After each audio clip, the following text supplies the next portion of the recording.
দেখুন, যদি আপনি দেখছেন আপনার গৃহের মধ্যে আপনার পারিবারিক ক্ষেত্রে অশান্তি, ঝঞ্ঝাট, সমস্যা লেগেই রয়েছে। আপনাদের গৃহের মধ্যে প্রত্যেকটি সদস্যের সঙ্গে প্রত্যেকটি সদস্যের তর্ক-বিতর্ক চলতে থাকছে। অশান্তির কারণে কখনো, কখনো রাতে ঘুম পর্যন্ত আপনার হচ্ছে না। এরকম পরিবেশ তৈরি হয়ে গেছে। কি করবেন?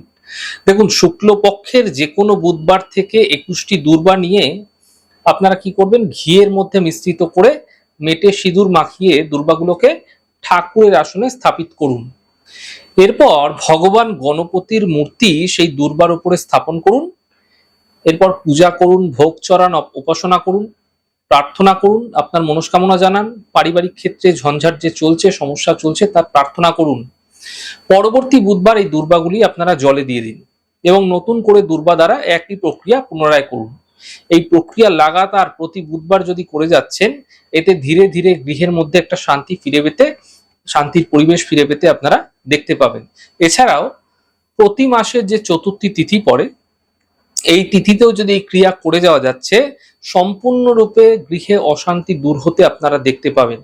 তবে এই প্রক্রিয়া কিন্তু আপনাকে লাগাতার করে যেতে হবে, ফায়দা দেখতে পাবেন।